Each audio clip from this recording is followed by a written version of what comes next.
Gold, trusted gold buyers. మీరు తాకట్టు పెట్టిన బంగారాన్ని విడిపించి ఈ రోజు ఉన్న మార్కెట్ ధరకు కొనబడను.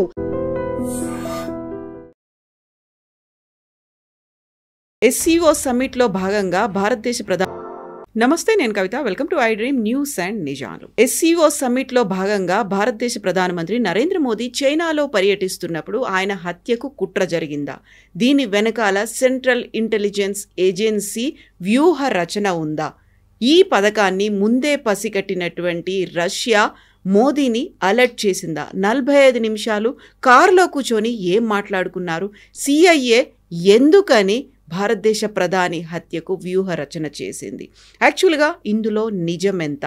మనతో పాటుగా ఉన్నారు సీనియర్ జర్నలిస్ట్ సురేష్ కొచతిల్ గారు. సార్ నమస్తే. ఒక వారం రోజుల నుంచి విపరీతంగా వైరల్ అవుతోంది, సర్క్యులేట్ అవుతోంది, CIA భారతదేశ ప్రధానమంత్రిని హత్య చేయడానికి కుట్ర పన్నింది అనేది. సో ఇందులో నిజం ఎంత ఉందంటారు? ఏం జరిగింది? దీనికి మనకు అక్కడ ఏం జరిగిందో మనకు తెలియదు. చాలా మటుకు మోదీ గారు వచ్చిన తర్వాత ఒక స్టేట్మెంట్ చేశారు కాన్ఫరెన్స్లో. మనందరూ ఆ వీడియో చూసాం. ఆడియన్స్ చప్పట్లు కొట్టారు. మోదీ గారు చెప్పారు, నేను చైనాకి వెళ్ళి రిటర్న్ వచ్చానంటే అనగానే చప్పట్లు కొట్టారు. నేను వెళ్ళిన దానికి చప్పట్లు కొట్టారా లేకుంటే వచ్చిన దాన్ని కొట్టారా అని అడిగారు. అది చాలా లోడెడ్ స్టేట్మెంట్. అది అందరికి చాలామంది అనలైజ్ చేశారు ఆ స్టేట్మెంట్. మోదీ గారు ఫేస్ కూడా అనలైజ్ చేశారు. కొంచెం వరి ఉంది ఆయన ఫేస్ మీద ఆ టైంలో చెప్పినప్పుడు. నవ్వుకుంటా కాదు చెప్పేది, సీరియస్గా ఉండేటువంటి జోవియల్ మూడ్ లేదప్పుడు. లేదు, ఏదో జరిగింది. ఏం జరిగింది మనకు తెలియదు. దాని తర్వాత మనం చూసాం బంగ్లాదేశ్లో ఢాకాలో ఒక సీక్రెట్ సర్వీస్ ఏజెంటో కానీ స్పెషల్ సర్వీసెస్ ఆఫీసర్ ఆయన హోటల్ రూమ్లో చనిపోయారని. నిన్ననే నేను అనేది ఒక అమెరికన్ జర్నల్లో ఆయన డెత్ గురించి ఒక రిపోర్ట్ చదివాను. He died by polonium poisoning. Polonium is a thing that is used by the Americans a lot. వీళ్ళు ఏం చేస్తారంటే, అమెరికన్స్ కాకుండా రష్యన్స్ కూడా చాలా మటుకు యూజ్ చేస్తారు. అది ఏంటది అనేది it's like a slow poison. It's actually kind of ఏం చెప్తారు, మన చెర్నోబిల్ కాదు, న్యూక్లియర్ ప్లాంట్స్ యూజ్ చేసే యురేనియం లాంటి దాంట్లో ఒక చిన్న ఫ్యామిలీ పొలోనియం. దీన్ని రష్యన్స్ చాలా మటుకు వాడుకున్నారు ఇది పాయిజనింగ్ చేయడానికి. వాళ్ళ ఏజెంట్స్ వెళ్ళి చాలా కంట్రీస్లో ఆపోజిషన్ లీడర్స్ ఎవరెవరు ఉన్నారో, రష్యా వ్యతిరేకంగా ఎవరెవరు ఉన్నారో వాళ్ళని చంపిన దాంట్లో కూడా యూజ్ చేశారు. ఈవెన్ ఇజ్రాయలీస్ అవి యూస్డ్ ఇట్. తో ఆయన చనిపోయిన దానికి పోస్ట్మార్టం రిపోర్ట్ ఇప్పుడు దాకా బయటికి రాలేదు. కానీ అక్కడున్న సోర్సెస్ ఏం చెప్తే ఈ డైడ్ ఆఫ్ పొలోనియం పాయిజన్. ఎందుకంటే అది బాడీలో మీకు ఎక్కువ కనిపించదు, ట్రేసెస్ ఉండవు కొంచెం. ఫర్ ఎగ్జాంపుల్ ఆర్సెనిక్ పాయిజనింగ్ అని చెప్పి చాలా పాత సిస్టమ్ నుంచి ఒక పాయిజనింగ్ ఉంది. అదేం చేస్తారంటే ఫుడ్లో కొంచెం యాడ్ చేసుకుంటూ పోతే లాస్ట్లో మనిషి చనిపోతారు. కానీ మీరు పోస్ట్మార్టం చేస్తే అది ఆర్సెనిక్ అసలు కనిపించదు మీకు బాడీలో. అది ఎట్లా నెయిల్స్లో కనిపిస్తుంది, హెయిర్లో కనిపిస్తుంది. అక్కడ ఆ ట్రేసెస్ అక్కడే ఉంటుంది అనమాట. ఈ కేసులో కూడా అదే జరిగింది. ఏం జరిగింది, దానికి దీనికి కనెక్షన్ ఉందా అంటే చైనా ఎక్కడ ఉంది, బంగ్లాదేశ్ ఎక్కడ ఉంది, ఎందుకు జరిగిందని మనకు తెలియదు. కానీ ఆయన చనిపోయిన తర్వాత అమెరికన్ ఎంబసీ రియాక్షన్ చూడాల్సింది. ఢాకాలో వాళ్ళ ఫ్లోర్ మొత్తం సీల్ చేసేసారు. ఎవరిని రానియలేదు, బంగ్లాదేశ్ పోలీస్ని ఎవరిని. బాడీ డైరెక్ట్గా తీసుకెళ్ళిపోయారు without any local postmortem, no local formalities, nothing. అక్కడే మనకు చాలా డౌట్ వస్తుంది, ఎందుకు ఎంత సీక్రెట్గా ఎందుకు చేశారని చెప్పి. అసలు అమెరికన్ అక్కడ ఎందుకున్నాడు అనేది. సో మోదీ గారు చెప్పిన మాటకి మోదీ గారు దానికన్నా ఎక్కువ. నేను ట్రంప్ స్టేట్మెంట్ ఒకటి మీకు ఐ రీడ్ అవుట్ స్పెసిఫిక్లీ. ఇది ట్రంప్ 16th October చేసిన ఒక statement. I'm reading from times of India. Trump ఏం చెప్పారంటే, మోదీ గారి గురించి మాట్లాడుతూ he doesn't want to destroy his political career అన్నారు. మోదీ గారిది is a great friend but I don't want to destroy his political career. ఎందుకు, ఏంటి ఆ స్టేట్మెంట్, అది చాలా important. This is where we need to understand ఏం జరిగింది ఆ రోజు. ట్రంప్ అట్లా స్టేట్మెంట్ ఎందుకు చేశారు? మోదీ గారు మంచి మనిషి, చాలా ఫ్రెండ్లీ మనిషి. I don't want to destroy his political career. So ఇప్పుడు I don't want to destroy his political career అనేది అది ఒక పాజిటివ్ యాంగిల్లో తీసుకోవచ్చా, లేకుంటే ఆయన కూడా గివింగ్ ఎనీ ఇండికేషన్ అనుకోవాలా? ఐ డోంట్ వాంట్ టు అన్నారు, దే డోంట్ వాంట్ టు అని చెప్పలేదు. ఓకే, వాళ్ళు వాళ్ళ పని చేసుకుంటారు, నేను నా పని నేను. I don't want to destroy his పని. నేను కావాలంటే మోదీ పొలిటికల్ కెరీర్ డెస్ట్రాయ్ చేయగలను అని చెప్పి, that is the meaning of it. So మనం దానికి వెళ్ళే ముందు CIA గురించి మాట్లాడాలి మనం. ఎందుకంటే ఇదంతా జరుగుతున్నది చాలా మట్టుకు 1960s నుంచి 1950s నుంచే తీసుకోవచ్చు. సిఐ పుట్టినప్పటి నుంచి సిఐ వాళ్ళ ఆపరేషన్స్ లోకల్ అన్ని ఏజెన్సీస్ చేస్తారండి. మన రా చేస్తారు, MI5 చేస్తారు, బ్రిటిష్ వాళ్ళు FSB రష్యన్ ఏజెన్సీ చేస్తారు. చాలా మటుకు సీక్రెట్ సర్వీస్ ఏజెన్సీ వాళ్ళ పని ఇది. They will keep doing things like this. ఇప్పుడు బంగ్లాదేశ్లో 71 వార్లో చాలా మటుకు మనం కూడా ముక్తి బాహినికి ట్రైనింగ్ ఇచ్చింది అంతా మన వైపు నుంచే జరిగింది. అంత ఆ టైంలో రా అంత యాక్టివ్ లేదు, అప్పుడే ఫామ్ అయింది కొంచెం. R&Co హెడ్ ఫామ్ రా ఇందిరాగాంధీ టైంలో. కానీ దాని తర్వాత రా చేసిన చాలా ఆపరేషన్స్ ఉన్నాయి, మనకు తెలిసింది. అది సెషైల్స్లో ఒక కూ జరిగితే దాన్ని వెళ్ళి ఇండియన్ ఆర్మీని పంపించి స్పెషల్ ఫోర్సెస్ పంపించి అక్కడ దాన్ని కూ నాపాం మనం. సేమ్ థింగ్ విత్ మాల్డీవ్స్లో ఒక ప్రాబ్లం జరిగితే దీనికన్నా ముందున్న ప్రెసిడెంట్, దట్ ఈస్ వై మనకు నేవల్ షిప్ మనకు ఆర్మీ కంటింజెంట్ అక్కడ ఉంది మాల్డీవ్స్లో ఇప్పుడు కూడా, టు మేక్ షూర్ దట్ వాళ్ళు ఎవరు వచ్చి అక్కడ ఇంకో కూ జరగకుండా చూసుకోవాలి. ఈ కూ అనే వర్డ్కి ఒక మీనింగ్ కూడా ఉంది. It's I think it's a French word if I'm not mistaken. That means a punch in the face. అంటే ఒక మనిషిని కింద పడాలంటే పంచ్ కొడితే కింద పడిపోతాడు. The same thing with regime change. ఇప్పుడు ఆర్మీ కూ వింటాం మనం, పొలిటికల్ కూస్ వింటాం. దీనికి అన్నిటికీ ఒక హిస్టరీ ఉంది. I think one of the best example ఇది చేసేది వీళ్ళు 4-5 వేస్లో చేస్తారు కవిత గారు. ఐ మీన్ వీళ్ళకి స్ట్రాటజీ ఉంది సిఐ వాళ్ళకి. వాళ్ళు ఏం చేస్తారంటే చాలా మటుకు కూ చేయాలన్నప్పుడు ఒక ప్లాన్ పద్ధతి ఉంటుంది వాళ్ళ దగ్గర. ఆ పద్ధతులు మనం అనలైజ్ చేద్దాం, ఎందుకంటే నేను దాన్ని బట్టి కొంచెం రీసెర్చ్ కూడా చేశాను. ఓకే. సో బేసిక్లీ వీళ్ళు ఏం చేస్తారంటే ఫస్ట్ ఆపోజిషన్ని ఫండ్ చేస్తారు. ఓకే, ఇది జరిగింది వియట్నాంలో, ఇది జరిగింది బంగ్లాదేశ్లో, ఇది జరిగింది మన నేపాల్లో. అది కాకుండా మనం చూసాం మిడిల్ ఈస్ట్లో కూడా చాలా మటుకు అక్కడ కొన్ని రెవల్యూషన్ తీసుకురావడానికి ట్రై చేస్తారు వీళ్ళు. పూల పేర్లన్నీ పెట్టుకొని చేశారు రెవల్యూషన్ కొన్ని ఉన్నాయి అక్కడ. జాస్మిన్ రెవల్యూషన్, ఆ రెవల్యూషన్, ఈ రెవల్యూషన్. సిఐ వాళ్ళు ఏం చేస్తారంటే ఆపోజిషన్ని ఫండ్ చేస్తారు. ఇప్పుడు మరి మీరు అడగవచ్చు రాహుల్ గాంధీ స్టేట్మెంట్లు ఏంటి, ఇట్లా చేస్తున్నాడు స్టేట్మెంట్లు ఎందుకు? మనం దాన్ని లైట్గా తీసుకుంటాం కాదు, దాని వెనక ఒక ప్యాటర్న్ ఉంది. కాంగ్రెస్కి ఫండింగ్ చాలా తక్కువ ఇప్పుడు మనం చూసాం. అంటే అఫీషియల్ ఫండింగ్ వాళ్ళకి 2 ATMలు ఉన్నాయి ఇప్పుడు. ఒకటి కర్ణాటక ATM, ఒకటి తెలంగాణ ATM. హిమాచల్ ప్రదేశ్లో డబ్బులు ఏం లేవు ఎక్కువ. ఈ 2 రాజ్యాల నుంచే money is going to Delhi. Funding జరుగుతుంది. అది ఎవరినైనా ఉండొచ్చు. రేపు ఫర్ ఎగ్జాంపుల్ సమాజ్వాదీ పార్టీ ఉండొచ్చు, అది కాకుండా AIUDF అస్సాంలో వాళ్ళు కూడా ఫండ్ చేస్తారు చాలా మటుకు. మన దగ్గర ఉన్న IUML ఇండియన్ యూనియన్ ముస్లిం లీగ్ కేరళలో వాళ్ళకు కూడా ఫండింగ్ వస్తుంది. ఎన్నో సోర్సెస్ నుంచి వస్తుంది. మీరు అన్నీ లీగల్ కావాలని లేదు, లీగల్ ఫండింగ్ ఉండే మన దగ్గర. ఎలక్ట్రల్ బాండ్స్ అని పెట్టినప్పుడు లీగల్గా ఫండ్ చేయొచ్చు మీరు. దాన్ని సుప్రీంకోర్టు కొట్టిపడేశారు ఇల్లీగల్ అని చెప్పి. ఇప్పుడు ఏమవుతుంది, మళ్ళీ క్యాష్ మొదలైంది, cash donation. So funding the opposition. So అది ఎగ్జాంపుల్ మనం చాలా మటుకు ఇవ్వచ్చు, ఎందుకంటే ఇట్లాంటి పనులు చేసేటవాళ్ళు చాలామంది ఉన్నారు. That they will do the dirty work for the government అన్నమాట. సో ఈ పద్ధతిలోనే చేసిన దానికి ఒక ఎగ్జాంపుల్స్ నేను కొన్ని మీకు ఇస్తాను. ఎందుకంటే మనం ఎప్పుడు అనుకుంటాం వియట్నాం గురించి మాట్లాడుతున్నాడు, మన అందరికి తెలిసింది వియట్నాంలో ఏం జరిగింది అనేది. వియట్నాంలో యుఎస్కి అక్కడ ఒక రెజీమ్ చేంజ్ కావాలండే. నార్త్ వియట్నాం ఏమో కమ్యూనిస్ట్ హోల్డ్లో ఉండే, సౌత్ వియట్నాంలో ఒక జనరల్ ఉన్నారు హూ వాజ్ ఇన్ కంట్రోల్. ఈ జనరల్కి డబ్బులు ఇచ్చి, అక్కడున్న ఆపోజిషన్కి డబ్బులు ఇచ్చి వీళ్ళు వ్యతిరేకంగా నార్త్లో ఉన్న ఆ గవర్నమెంట్ని కింద దింపేశారు. దాని తర్వాత వీళ్ళేమనుకున్నారు స్టేబుల్ అయిపోతుంది అనుకున్నారు, రెజీమ్ స్టేబుల్ కాలేదు, మొత్తం గందరగోళం అయిపోయింది. దాని తర్వాత వీ ఆల్ నో వియట్నాంలో ఏం జరిగింది. 20 సంవత్సరాలు దాని తర్వాత అక్కడ జరిగిన గెరిలా వార్. లాస్ట్లో యుఎస్ అక్కడి నుంచి పారిపోవాల్సి వచ్చింది. ఇది వాళ్ళు చేస్తారనమాట. రెజీమ్ చేంజ్లో ఫస్ట్ స్ట్రాటజీ అమెరికన్స్ ఇదే. ఇది కాకుండా కూడా వాళ్ళు చాలా మటుకు next is killing the leader. Second strategy. This is from official classified declassified documents of CI గురించి నేను రీసెర్చ్ చేసినప్పుడు వచ్చిన డీటెయిల్స్ అనమాట. కిల్లింగ్ ద లీడర్ కాంగోలో చేశారు వాళ్ళు. ఏం చేస్తారంటే వాళ్ళు డైరెక్ట్ చేయకుండా ఇండైరెక్ట్గా ఒక టీంని పంపించి, లేకుంటే అక్కడ లోకల్గా ఉన్న టీంని పంపించి వాళ్ళు they will kill the leader. ఇది గదాఫీ మీద కూడా చేశారు. తర్వాత Gaddafi was killed in an operation like this. Saddam Hussein direct kill చేయలేదు, వాళ్ళు క్యాప్చర్ చేసి తర్వాత చంపారు. ఈ రెజీమ్ చేంజ్లో second option is kill the leader. నాకు ఇక్కడే మీరు మోదీ గారి గురించి మాట్లాడుతున్నప్పుడు కనెక్షన్ వస్తుంది. మీరు మోదీ గారిని దింపలేరు, ప్రొటెస్ట్తో ఏం చేయలేరు. రాహుల్ గాంధీ ఓట్ చోరీ అది ఇది రైటింగ్ ఇన్ ద స్ట్రీట్స్ అన్నీ చేయమంటారు, అది జరగట్లేదు. ఇన్ఫ్యాక్ట్ మీరు చూస్తుంటారు 4-5 రోజుల ముందు బీబీసీ ఒక ఆర్టికల్ పబ్లిష్ చేశారు, వీడియోగా వచ్చింది వాళ్ళ దాంట్లో. Why Indian Gen X is not hitting the streets. మన దగ్గర ఉన్న యంగ్స్టర్స్ నేపాల్ లాగానో బంగ్లాదేశ్ లాగానో రోడ్ మీదకి ఎందుకు దిగట్లేదు? Why are they not rioting? Exact words. ఎందుకు వాళ్ళు రైట్ చేయట్లేదు స్ట్రీట్స్కి వెళ్ళి? ఆలోచించండి. They are encouraging writing.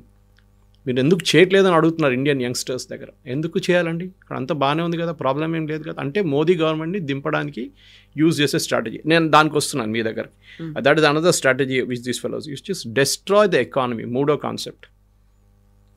ఇదేం చేస్తారంటే వీళ్ళు షాడ్ అనే కంట్రీ ఉండే ఆఫ్రికాలో, వాళ్ళకి ఇది చేశారు. చిలీ చేశారు. చిలీలో కూడా they destroyed the entire economy. Your talking 1950s.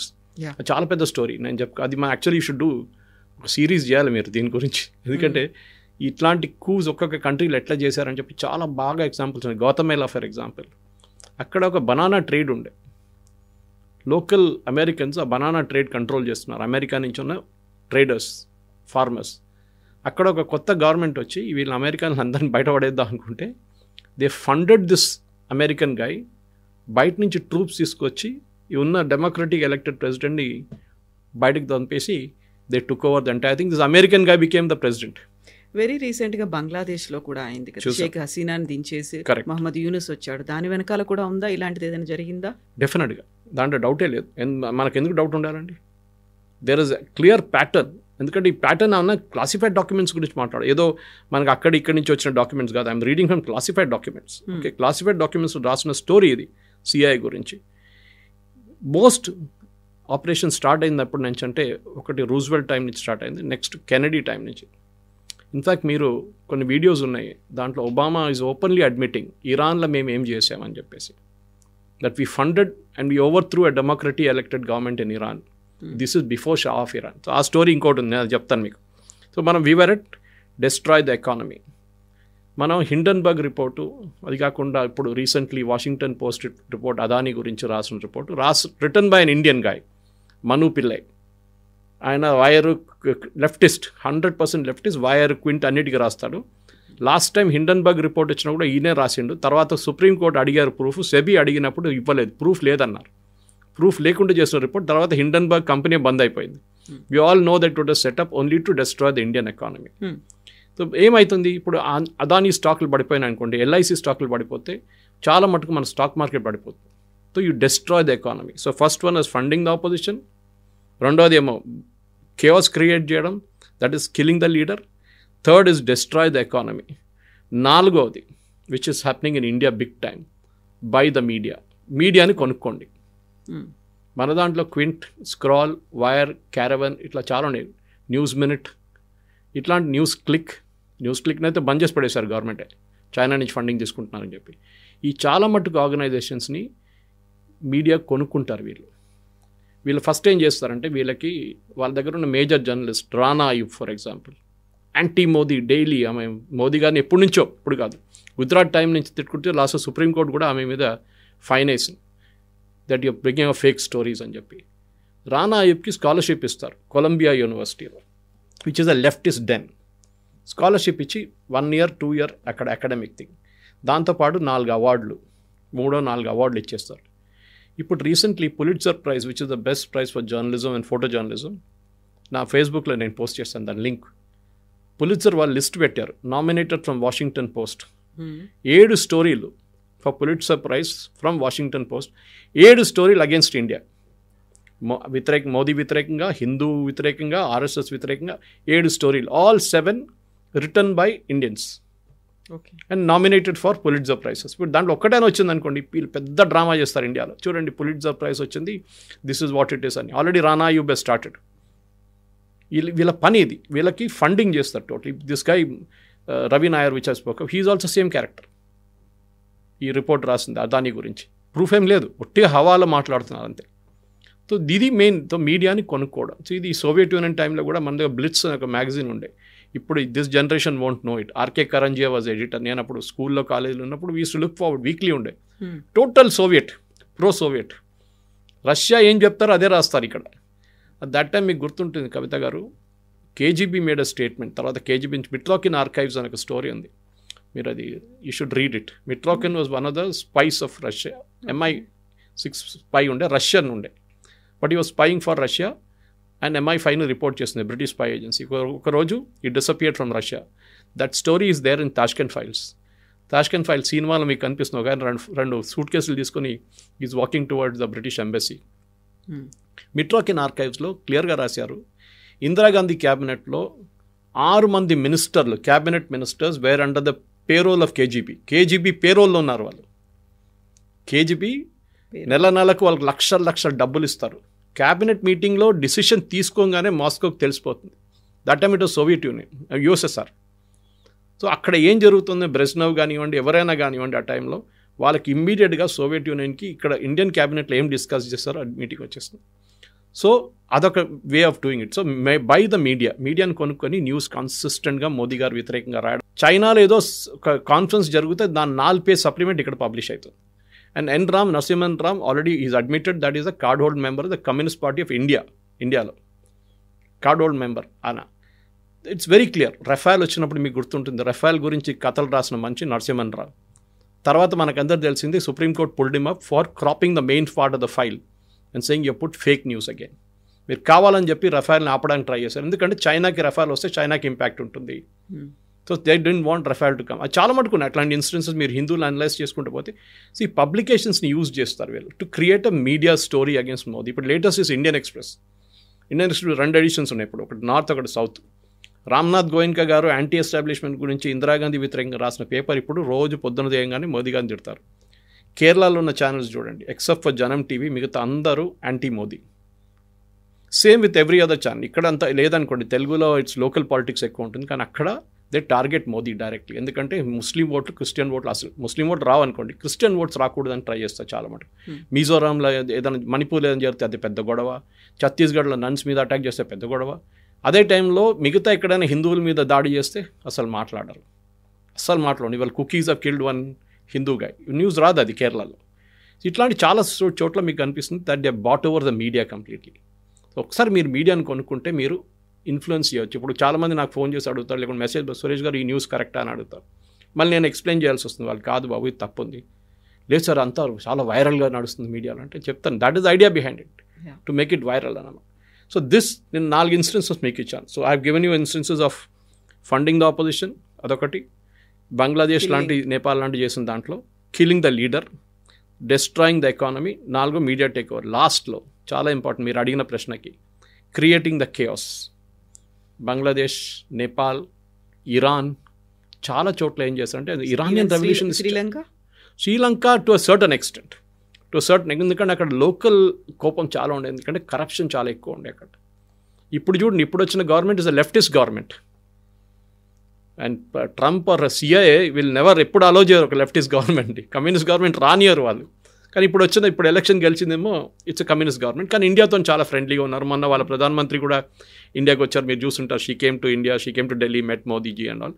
In fact she is a student of Hindu college in Delhi. ఆమె అక్కడ చదివింది అనమాట. సో చాలా మటుకు షీ ఆల్సో సెడ్ మనం కోఆపరేషన్ చేసుకోవాలి, ఎస్పెషల్లీ ఎడ్యుకేషన్ సెక్టర్లో చాలా ఉంది.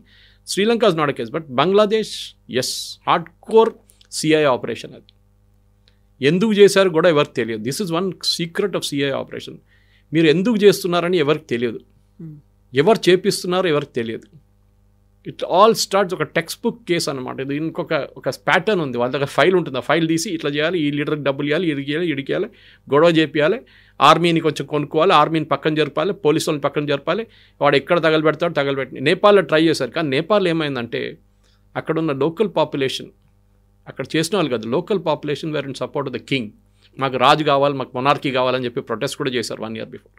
వాళ్ళు వ్యతిరేకంగా రాగానే అక్కడున్న లోకల్ పోలీస్ బికెమ్ స్ట్రిక్ట్. దాని తర్వాత ఒక్కొక్కడు ఎవరోడు అక్కడ తగలబెట్టాడు, ఏం చేశాడు, బస్సు కానివ్వండి, నేపాల్ పార్లమెంట్ కానివ్వండి, కొంతమంది చంపిన అందరినీ ఇప్పుడు లోపలేసుకున్నారు. ఆల్మోస్ట్ 250 నుంచి 260 మంది ఇప్పుడు జైల్లో ఉన్నారు, ఎవరో ఆ రోజు గొడవ చేసిన వాళ్ళు. సో నేపాల్లో దానికోసం చూడండి, రెజీమ్ చేంజ్ జరగలేదు. గవర్నమెంట్ రిజైన్ చేసి కొత్త గవర్నమెంట్ వచ్చేసారు అంతే. But no regime change technically has happen. US కాదు, కానీ ఎస్ అక్కడ కూడా ట్రై చేశారు, there is no doubt in that అన్నమాట. కానీ రియాక్షన్ టైం బాగుండే and they really work done. Even Sri Lanka also, Sri Lanka కూడా జరిగింది. నేను ఒక ఎగ్జాంపుల్ ఇస్తాను కవిత గారు. ఇరాన్లో ఇప్పుడున్న అయతొల్లాస్ రూల్ చేస్తున్నారు, మొత్తం థియోక్రటిక్ స్టేట్ నడుస్తుంది, యాంటీ-US. మనం ఎప్పుడు ఆలోచించాల్సిందంటే ఎందుకు వీళ్ళకి ఎంత కోపం US వ్యతిరేకంగా. డెత్ టు అమెరికా అంటారు పొద్దున్న లేవగానే, ఖొమైనీస్ కానీ ఎవరైనా ఖమనేని వీళ్ళందరూ. డెత్ టు అమెరికా స్టార్ట్ అయిందంటే వీళ్ళ దగ్గర ఒక ప్రధానమంత్రి ఉండే, మొహమ్మద్ మొసజే, 1951 to 53. ఇరాన్లో డెమోక్రటిక్లీ ఎలెక్టెడ్ గవర్నమెంట్ ప్రైమ్ మినిస్టర్ ఈయన. కానీ ఈయనేం చేశారంటే అక్కడ రాగానే ఈ సిఐఏ వాళ్ళు MI6కి ఈయనకు నచ్చదు. ఈయనేం చేశారు, అక్కడున్న కొన్ని oil companies, British oil companies ఉండే అప్పుడు ఇరాన్లో, ఇరానియన్ లోకల్ కంపెనీస్ ఎవరు లేరు, బ్రిటిష్ వాళ్ళు వచ్చి ఇక్కడ డిగ్ చేసి ఆయిల్ తీసుకెళ్ళిపోతున్నారు. These are talking early 50s. అప్పుడు ఇంకా ఆయిల్ ఇండస్ట్రీ డెవలప్ అవుతుంది సౌదీ అరేబియాలో కూడా. అప్పుడే వాళ్ళకు ఆయిల్ దొరికింది, అక్కడ కనిపిస్తుంది ఆయిల్ ఉందని చెప్పి ప్రాస్పెక్ట్ చేశారు వాళ్ళు. చేశారు వీళ్ళు. ఒక బ్రిటిష్ పెట్రోలియం అని ఇప్పుడున్న కంపెనీది ఒక పేరెంట్ కంపెనీ ఉండే అప్పుడు ఇరాన్లో. ఆ కంపెనీ వాళ్ళు ఇట్లనే ఆయిల్ తీసుకెళ్ళిపోతే this president Mosaddegh came and said, how can you do this, మాది కదా ప్రాపర్టీ, మా ఆయిల్, మా ల్యాండ్, మీరు ఎట్లా చేస్తారంటే ఆయన్ని దింపాలి. సో ఏం చేశారు, ఈయన పైన ఒక ఆయన ఉన్నారు, ఎవరు, షా ఆఫ్ ఇరాన్, ఆయన రెజ్వా పెహ్ల్వి అనే పేరు, he was a king of Iran. Okay. ఆయన్ని తీసుకొచ్చి అక్కడ గొడవ చేయించి మొత్తం స్ట్రీట్లంతా రైటింగ్ చేయించి ఈ ప్రెసిడెంట్ని కింద దింపిన తర్వాత ఆయన్ని హౌస్ అరెస్ట్లో పెట్టారు. First 2 years he was under solitary confinement. దాని తర్వాత చనిపోయిన దాకా ఆయన పాప హౌస్ అరెస్ట్లో ఉన్నారు ఆయన. This guy became Shah of Iran, Pahlavi. And మనకు అందరు తెలిసింది 79లో ఈ ఖొమైనీ వచ్చిన తర్వాత ఖొమైనీ వచ్చి వీళ్ళని కిందకి దింపి అమెరికన్ ఎంబసీ క్యాప్చర్ చేసి జిమ్మీ కార్టర్ టైంలో లాస్ట్ ఒక పెద్ద నెగోసియేషన్ జరిపి చాలామంది పొలిటికల్ ప్రిజనర్స్ రిలీజ్ చేసిన తర్వాత వీళ్ళు కూడా రిలీజ్ చేశారు, అమెరికన్ ఎంబసీ స్టాఫ్ని కూడా. అది పెద్ద స్టోరీ, ఇంకో స్టోరీ ఉందన్నమాట ఇరాన్లో ఏం జరిగింది ఆ రోజు అనేది. కానీ ఇదన్నీ మనం చూసుకుంటూ వస్తున్నది. మన మెయిన్ థింగ్ ఏంటంటే ఈ అమెరికాలో జరిగే ఈ అమెరికా చేస్తున్నటువంటి కుట్ర పనులు చాలా మట్టుకు ఇట్ ఈస్ ఆల్ ప్లాన్డ్. మనం అనుకుంటుంది ఏం ప్లాన్డ్ కాదని చెప్పేసి. మీరు ఆలోచించండి, ఇప్పుడున్న ఇరానియన్ రెజీమ్, ఖొమైనీ, ఇది థియోక్రటిక్ స్టేట్, ఖొమైనీ వాళ్ళ ఫస్ట్ ఖొమైనీ ఉండే. ఖొమైనీ కన్నా ముందు ఖసేనీ అని చెప్పి ఒక స్పీకర్ ఉండే ఇరానియన్ పార్లమెంట్లో, when Mosaddegh was the prime minister. ఆయన్ని ఫండ్ చేశారు అమెరికా. ఓకే. షా ఆఫ్ ఇరాన్లో ఇరాన్ ఈయన దింపడానికి. తర్వాత ఆయన లాస్ట్లో భస్మాసుర్ లాగా తయారై ఆయన ఖొమైనీ నెక్స్ట్ ఈ బికేమ్ ద నెక్స్ట్ ఖొమైనీ. దాని తర్వాత ఖమెనీ వచ్చిండు. దాని తర్వాత మొత్తం ఇరాన్ థియోక్రటిక్ స్టేట్ అయిపోయింది. ఇప్పుడు కూడా డెత్ టు అమెరికా అంటారు వాళ్ళు. ఇట్లా చాలా ఎగ్జాంపుల్స్ ఉన్నాయి కవిత గారు. మీరు చెప్పుకుంటూ పోతే Guatemala for example, banana republic చెప్పాం మనం. అది కాకుండా ఆయిల్ చాలా బిజినెస్ ఉండే. వెనుజువేలాలో సేమ్ ప్రాబ్లమ్ అరోస్. చాడ్లో, లిబియాలో వెపన్స్ ఆఫ్ మాస్ డిస్ట్రక్షన్ చెప్పి ఇరాన్లో వెళ్ళారు, ఇరాక్లో వెళ్ళారు, అక్కడేం జరగలేదు. ఎవ్రీ కంట్రీ ఎక్కడెక్కడ అమెరికాకి వాళ్ళకి ఎస్ మ్యాన్ అని లేరో వాళ్ళ మీద చేస్తారు. Excellent example is Afghanistan. Afghanistan 70s, early 70s, 60s, 70s నుంచే సోవియట్ ఇన్ఫ్లుయెన్స్లో వచ్చింది అది చాలా మటుకు. By 80s it became a Soviet colony. అప్పుడు ఏం చేశారు అమెరికా, సోవియట్స్ వచ్చి అక్కడ కూర్చున్నారు. This is the hey days of communism గురించి అనమాట. అంటే అమెరికా ఒకవైపు, రష్యా ఒకవైపు, యుఎస్ఎస్ఆర్ ఒకవైపు. వీళ్ళని ఎట్లయినా అక్కడి నుంచి బయట తెరిమి కొట్టాలని చెప్పి అమెరికా ఏం చేశారంటే చాలా మటుకు ఈ సౌదీ అరేబియా నుంచి, ఇరాన్ నుంచి, ఇరాక్ నుంచి ఈ థియోక్రటిక్ ముల్లాస్ ఉంటారు చూడండి, వాళ్ళు పిలిపించుకొని ఆఫ్ఘనిస్తాన్కి తీసుకొచ్చి పాకిస్తాన్ సహాయంతో పాకిస్తాన్కి డబ్బులు ఇచ్చి, ఎక్విప్మెంట్ ఇచ్చి, వీళ్ళకి ఆయుధాలు ఇచ్చి సోవియట్ యూనియన్ని అక్కడి నుంచి తరిమి కొట్టారు. ఆ రోజు వెళ్తూ the Soviet then Afghan prime minister I forget his name, I think is Gulbuddin Hekmatyar, ఎవరో ఉన్నారు, one person, he made a statement, Kavitha garu, మీరు ఈరోజు చేసింది ఒకరోజు వీళ్ళు వచ్చి మీ మీద కొడతారని చెప్పారు. అదే జరిగింది 9/11. వీళ్ళు సపోర్ట్ చేసిన వాళ్ళే like fellows like Osama bin Laden వెళ్ళి తర్వాత కొట్టారు వీళ్ళు. సో ఈ చాలా ఉన్నాయి. ఐసిస్ ఫామ్ చేసిన ఆయన కూడా ఈ గ్రూప్లో ఉన్నాడు ఆ టైంలో. వీళ్ళందరూ అల్ఖైదా, ఐసిస్ తర్వాత వచ్చింది. తర్వాత ఏం జరిగింది మన అందరికి తెలిసిందే, యుఎస్ని, నేటోని అక్కడిని తరిమి కొట్టారు వీళ్ళందరూ కలిసి. So history turn on it's head అనమాట. సో అమెరికన్ ఆపరేషన్స్ అంటే ఎక్కడెక్కడ, ఇప్పుడు మనం నిన్న మీరు చేసిన ఒక స్టోరీ నేను చూశాను, దాంట్లో మీరు జియాల్ హక్ గురించి మాట్లాడారు. జియాల్ హక్ని ఎట్లా డిసపియర్ అయ్యి సీన్ నుంచి అని చాలామంది తెలియదు. ఒక బుక్ కూడా ఉండే, I forget the name, the mangoes గురించి, the case of mangoes or the box of mangoes అని చెప్పి ఒక స్టోరీ ఉంది. జియాల్ హక్ చాలా టైంలో అమెరికన్ పేరోల్లో ఉన్నారు, సిఐఏ పేరోల్లో. కానీ తర్వాత ఈ బికేమ్ స్లైట్లీ అరగెంట్, ఈ వీళ్ళని పట్టించుకోవట్లేదు సిఐఏ కానీ అమెరికన్స్ని కానీ. ఏం చేశారంటే ఒకరోజు ఈ వాజ్ కమింగ్ ఫ్రమ్ పెషావర్, అయితే పెషావర్ నుంచి ఒక మిలిటరీ ఎయిర్క్రాఫ్ట్లో వస్తున్నప్పుడు దాంట్లో మ్యాంగోస్ లోడ్ చేశారు వీళ్ళు. లోకల్ అక్కడ మ్యాంగోస్ ఉంటాయంట ఆ ఏరియాలో చాలా మంది మ్యాంగోస్ లోడ్ పెద్ద పెద్ద క్రేట్లు, దాంట్లో 2-3 క్రేట్లు కింద మ్యాంగో కింద పెద్ద బాంబులు పెట్టారు, టైం బాంబ్స్ పెట్టి aircraft and it took off, it blue up. In fact couple of I think Americans కూడా ఇద్దరు చనిపోయారు దాంట్లో, వాళ్ళకు కూడా తెలియదు ఇది జరిగిందనేది. సిఐ ఆపరేషన్ ఉండే, దాంతో Ziaul Haq is out from the scene. ఇట్లాంటి చాలా పనులు చేస్తుంటే వస్తారు వీళ్ళు. మీరు చూడండి రెజీమ్ చేంజ్ అనగానే అమెరికన్స్కి they are experts at it. ఇప్పుడు మీరు చెప్పినటువంటి చాడ్ కావచ్చు, చిలీ కావచ్చు, వియత్నాం అయినా, గ్వాటమాలా అయినా, బంగ్లాదేశ్ అయినా, ఆఫ్ఘనిస్తాన్ అయినా, ఇవన్నీ కూడా ఒక రకంగా వెనకబడిన కంట్రీస్ ఆర్ చిన్న దేశాలు, ఆర్ఎల్స్ వాళ్ళల్లోనే ఇంటర్నల్గా క్రైసిస్ ఉంది, టెర్రరిస్ట్ అటాక్స్ ఇవన్నీ ఉన్నాయి. వాటిని భారతదేశంతో పోల్చడానికి లేదు. భారతదేశం is the biggest country, largest democratic country. ఇక్కడ చెయ్యాలి అంటే రీజన్ ఏమై ఉంటుంది, ఎందుకని చెయ్యాలి అనేటువంటి ఒక భావన ఉంది. చేయాలంటే ఇప్పుడు మోదీ గారు నా మాట వినట్లేదు. సేమ్ మిగతా కంట్రీస్లో అదే జరిగింది కదా, మా మాట వినట్లేదు. మోదీ గారు నేను చెప్పిన దాని ప్రకారం డ్యాన్స్ చేయట్లేదు. రష్యా దగ్గర నుంచి ఆయిల్ కొనుక్కుంటున్నాడు. రేపు రష్యాని తీసేసేయండి సీన్ నుంచి, ఇంకేమైనా కొత్త తీసుకొస్తారు. మీరు ఇదెందుకు చేస్తున్నారు, ఇది కూడా చేయకూడదు. We will not accept. Modi garu అని కాదు, పొలిటికలీ ఒక ఆర్టికల్ మన వచ్చింది, I think it was in New York Times, I think దాంట్లో క్లియర్గా రాశారు. And even Fareed Zakaria GPS ఆ రోజు ఆయన ప్రోగ్రామ్ సిఎన్ఎన్లో he made a very pertinent point. ఆయన చెప్పింది ఏంటంటే ఏ రూలర్ అయినా కానీ, ఏ దేశంలోనే ఏ రూలర్ అయినా కానీ అమెరికా ముందు తల వంచితే వాడు అంతే సంగతి. పొలిటికలీ ఫినిష్ అయిపోతారు, వాళ్ళ పార్టీ కూడా పొలిటికలీ ఫినిష్ అయిపోతారు. మోదీ కాదు, రేపు ఏ ఇండియన్ ప్రైమ్ మినిస్టర్ ఉన్నా కానీ అమెరికా ముందు తల వంచరు. ఈ సీన్లో, ఈ పర్టికులర్ సెనారియోలో ముందు చేశారు కానీ ఇప్పుడు చేయరు.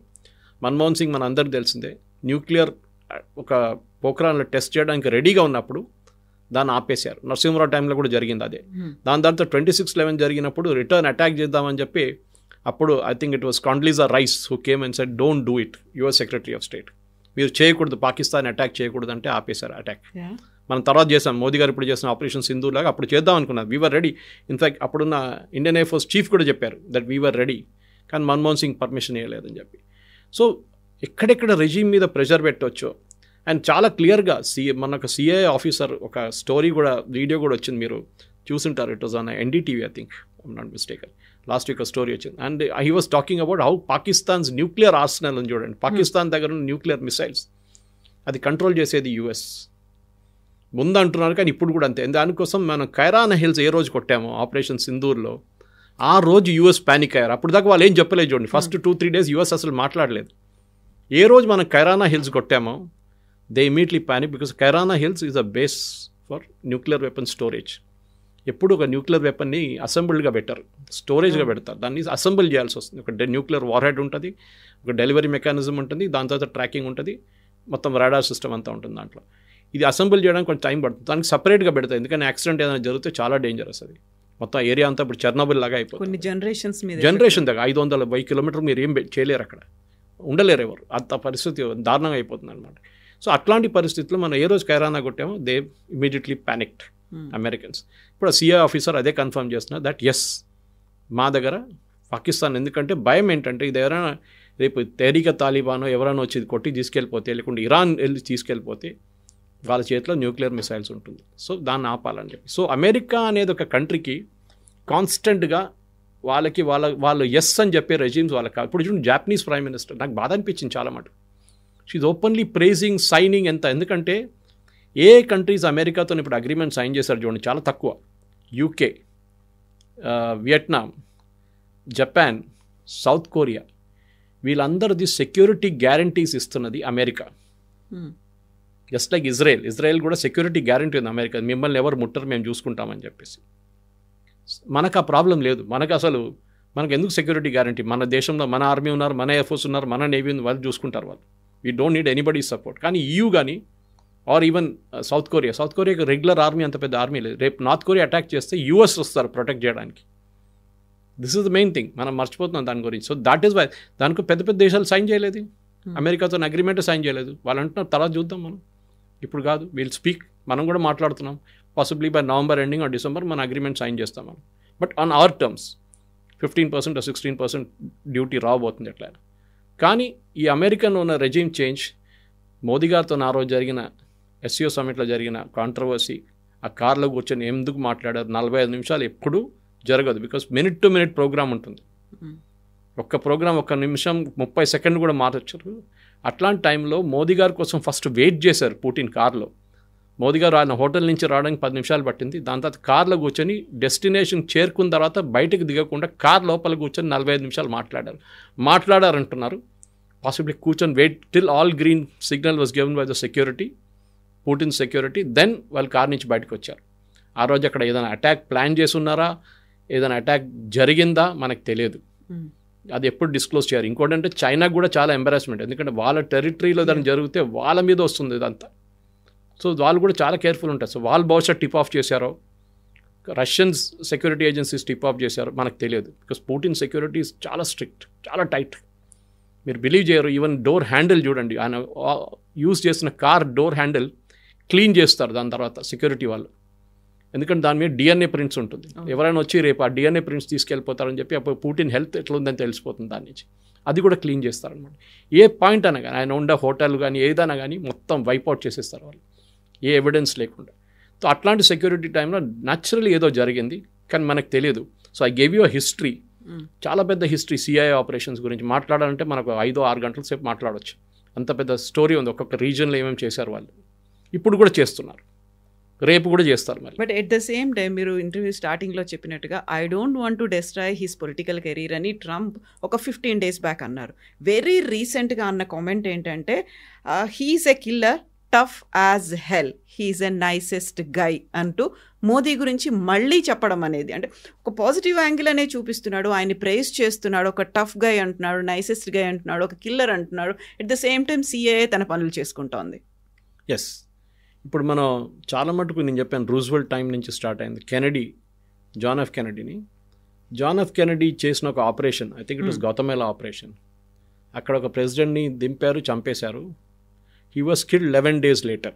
జాన్ ఎఫ్ కెనడీని చంపేశారు. ఆ కాంట్రవర్సీ ఇప్పుడు కూడా నడుస్తుంది. లీ హార్వీ ఆస్వాల్డ్ చంపారా? ఎందుకంటే పోస్ట్మార్టం రిపోర్ట్లో ఏం చెప్పిందంటే ముందుటి నుంచి వచ్చిన ఒక బుల్లెట్ ఆయన తాకింది, ఆ బుల్లెట్తో ఆయన చనిపోయారని చెప్పారు. But Lee Harvey Oswald sitting in library behind, అక్కడి నుంచి టెలిస్కోపిక్ గన్తో షూట్ చేశారు. ఆ బుల్లెట్ కూడా ఎంటర్ అయింది, కానీ that did not result in his death అని చెప్పి పోస్ట్మార్టం రిపోర్ట్లో వచ్చింది. కానీ ఫ్రంట్ నుంచి ఎవరు కొట్టారు అనేది వాళ్ళ దాకా ప్రూఫ్ లేదు. బికాజ్ అప్పుడు రూమర్ ఏముండంటే కెనడీకి సిఐకి అసలు పడదు, చాలా డిఫరెన్స్ ఒపీనియన్ ఉండే చాలా మటుకు. బే ఆఫ్ పిక్స్ తర్వాత క్యూబాలో జరిగిన కాంట్రవర్సీ, క్యూబన్ మిసైల్ క్రైసిస్ గురించి చాలా మటుకు there was a huge difference between Kennedy and CIA. దానికోసం కెనడీ డెత్ ఇవాళ కూడా మిస్టరీగా ఉంది, మిగిలిపోయినాయి. ఆ ఫ్యామిలీ కూడా అంతే, మీరు చూస్తుంటారు. దాని తర్వాత వాళ్ళ ఫ్యామిలీలో చాలా మటుకు ట్రాజడీస్ జరిగింది. చిప్పకోడికి ఇన్సిడెంట్ కానీ మిగతా అన్ని ఇన్సిడెంట్స్, చాలా ట్రాజడీస్ ఫ్యామిలీలో జరిగింది. కానీ కెనడీ డెత్ కూడా ఆ తర్వాత చాలా మటుకు ఎంత పవర్ఫుల్ ఉన్నారంటే CIA, that they were literally ruling that time. 60s, 70s ఈ కమ్యూనిజంని ఎట్లైనా తూడ్చి దాన్ని ఫినిష్ చేసేసాలే, రష్యా ఉండకూడదు అంటే యుఎస్ఎస్ఆర్ ఉండకూడదు అని చెప్పేసి చేసిన క్యాంపెయిన్ అది. ట్రంప్ చెప్తారు డెఫినెట్గా, he will use words, twist words అన్నీ చేస్తారు. ఎందుకంటే ఆయన ఈరోజు పిల్లి తెల్లదని చెప్తారు, రేపు నల్లదని చెప్తాడు, అంతే ట్రంప్ స్ట్రాటజీ అది. కానీ ఆయన చెప్పిన మాటకి ఫస్ట్ నేను అది ఇంత ఈజీ అని లైట్గా తీసుకుంటాను. లాస్ట్ చెప్పింది ఆయన, దీనికన్నా ముందు కూడా చెప్పారు, Modi is a very tough negotiator, ఆయన అంత ఈజీగా అగ్రీ చేయడు అని చెప్పి. సో మన దగ్గర ఎవరో చెప్పాడు, ఆయన గుజరాతీ కదా, న్యాచురల్లీ అదే ఉంటుంది నెగోషియేషన్లో, వాళ్ళ ఎక్స్పర్ట్స్ వాళ్ళని చెప్పి. కానీ ఈ ఫస్ట్ స్టేట్మెంట్ నాకు వరి అవుతుంది. I don't want to destroy his political career. A US president చెప్పారు, మోదీ గారు ఎప్పుడు చెప్పారు కదా, I don't want to destroy Trump's political career అని. పొలిటికల్ కెరియర్ అంటే ప్రధానమంత్రిగా ఉండకూడదు. నేను అది చేయాలంటే చేయొచ్చు, చేస్తే నేను ఇప్పుడు చేయట్లేదు అంతే. I'm giving M benefit of doubt, I'm allowing M two continue లాగా, ఏదో నేను పెద్ద ఫేవర్ చేస్తున్నట్లు. ఇది ప్రాబ్లం. సో చాలా మటుకు కాన్స్పిరసీ థియరీస్ చాలా ఇంట్రెస్టింగ్, నేను చాలా పుస్తకాలు చదివాను దీని మీద. కానీ అసాసినేషన్స్లో సిఐఏ నెంబర్ 1, దాంట్లో డౌటే లేదు. రష్యన్స్ కూడా చేశారు, రష్యన్స్ కన్నా ఎక్కువ ఇజ్రాయలీస్ చేశారు. ఇజ్రాయలీస్ దీంట్లో ఎక్స్పర్ట్స్. వాళ్ళు దుబాయ్లో ఒక హోటల్ వెళ్ళి వాళ్ళక ఇరానియన్ ఒక న్యూక్లియర్ సైంటిస్ట్ని కొట్టారు, దాని మీద రోడ్ మీద కొట్టారు. ఇదంతా వాళ్ళు చేస్తూనే ఉంటారు. Israelis are experts at that. Russian ఒక స్ట్రీట్ మీద నడుస్తున్న ఒక మనిషిని ఒక అంబ్రెల్లా ఒక పాయిజన్ డాట్ పెట్టి కొట్టారు ఇజ్రాయలీస్. అది అన్ఫార్చునేట్లీ జార్డన్లో జరిగింది. అది became a big issue after that. మళ్ళీ యాంటీడోట్ తీసుకొచ్చారు, దానికి కొన్ని ఇంజెక్షన్ తీసుకొచ్చి ఇజ్రాయలీస్ ఇచ్చి ఆ మనిషిని బతికించారు. ఈ was release recently from jail అన్నమాట, ఫ్రమ్ ఇజ్రాయెల్. సో అట్లాంటి పరిస్థితుల్లో మీరు ఆలోచించండి, ద బిగ్ కాంట్రవర్సీ. ఇజ్రాయెల్ చేస్తారు, యుఎస్ చేస్తారు, భారతదేశం చేసిందంటే ఎస్. మన దగ్గర పాకిస్తాన్లో అన్నోన్ మెన్ ఎవరినో వెళ్ళి కొడుతున్నాడు. ఆ అన్నోన్ మెన్ ఎవరో మన అందరికి తెలిసిందే, లోకల్గా డబ్బులు ఇచ్చి చెప్పించుకుంటాం అది. అండ్ సిఐ వాళ్ళు కూడా చేస్తున్నారు. It is everybody's game. కానీ దాంట్లో మనం కూడా కేర్ఫుల్గా ఉండాలి, అంతే, ఇంకేం లేదు. Yes, sir. Thank you so much. Thank you very much. Thank you. And don't forget to subscribe to iDream. And for more videos, Please subscribe to iDream. Please subscribe to iDream. Please subscribe iDream. And please subscribe to iDream. For more videos, subscribe to iDream. please like, share and subscribe to the channel. Congratulations, iDream. Subscribe to iDream. Subscribe to iDream. So subscribe to iDream Media. iDream ki iDream team andarki huge congratulations. Please subscribe iDream Media. Please subscribe to iDream. Subscribe iDream. Please subscribe to iDream. iDream అంటే నా కళల channel subscribe చేసుకున్న నోరు తిరుగుతలేదు, మీరైతే గంట గుర్తు కొట్టండి. For more such videos, please subscribe to iDream. Subscribe to iDream. Please subscribe to iDream. Please subscribe iDream Media. Please do subscribe to iDream. Please subscribe to iDream Media. For best entertainment and information, please subscribe iDream.